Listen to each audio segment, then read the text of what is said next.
کوم ته چې کوم امپریشن راکړی شوی و ما ته ښکارېدل دا شان ته چې لکه د بابر چې دی دا زمونږ خپلوان دی او دا مسلمان دی او د ابراهیم لودي چې کوم دی که نه دا لکه چې چېرته سور کافر دی او مطلب دا هغه دی څه ورته وایي یرونکی غوندې سړی دی بهادر نه دی.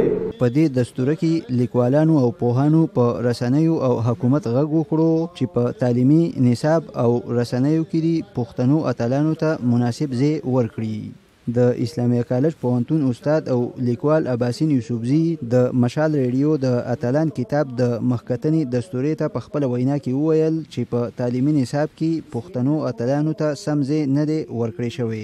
دغه رنګ دا زمونږ اتلان چې دي دا زمونږ په نصاب کې نشته. زمونږ ریډیو مشال دا کوشش کوي چې دا اتلان خپلو خلکو ته وپېژني، زمونږ په خلکو وپېژني. دا په موږ ډېر احسان دی.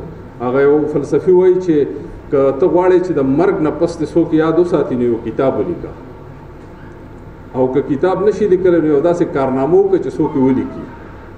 نو مشال ریډیو دا کارنامه هم کړې ده او کتاب هم لیکلی دی. نو زه مشال ریډیو ته یو ځل بیا مبارکي ورکوم.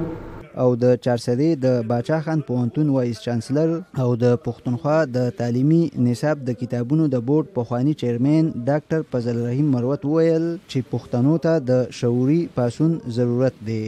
ما ته داسې ښکاري چې پاسون شعوري پاسون پکار دی. پاسون زنده‌باد مرده‌باد یو جلسه جلوس کول دې ته نه وایي. پاسون دا دی چې اول څه په ځان سوال واچوم چې زه څوک یم. لکه کانیګورم نه یو هلک راغلی و د بي اے پاس، کانیګورم نه بي اے پاس هلک راغلی و. ما تپوس ونه وکړه پیر روخان پېژنې؟ ویې چې نه. بیا مې ورته وویله چې هغه چې کوم دی بایزید انصاري؟ ویې چې نه پېژنم. بي هلک کانیګورم نه راغلی ویې نه پیر روخان پېژنم نه بایزید انصاري. مې بابر پېژنې؟ ویې چې او. ما ورته ستا کسور نه دی ما کسور دی. ما تا ته بابر ښودلی دی او پیر روخان ما ته نه دی ښودلی. او د عوامي نیشنل ګوند صوبایي ستر سکرتر سردار حسین بابک په پاکستانی رسنیو نیوکې وکړې او وی ویل زه چې کله موږ پریس کلب ته راشوم چې سور رنګین پروګرام شل کیمرې لګېدلي، یو 25 ریپورټران به ناست دي. نن د پښتنو د اتلانو خبره تاسو وګورئ، سور رنګیني ده. یوه کیمره زموږ ستاسو مخې ته ولاړ، دا هم زما یقین لري چې د مشال ریډیو ده.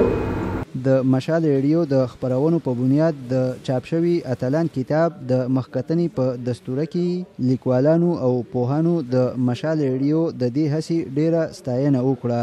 غلام غوث، مشال ریډیو، پیښور.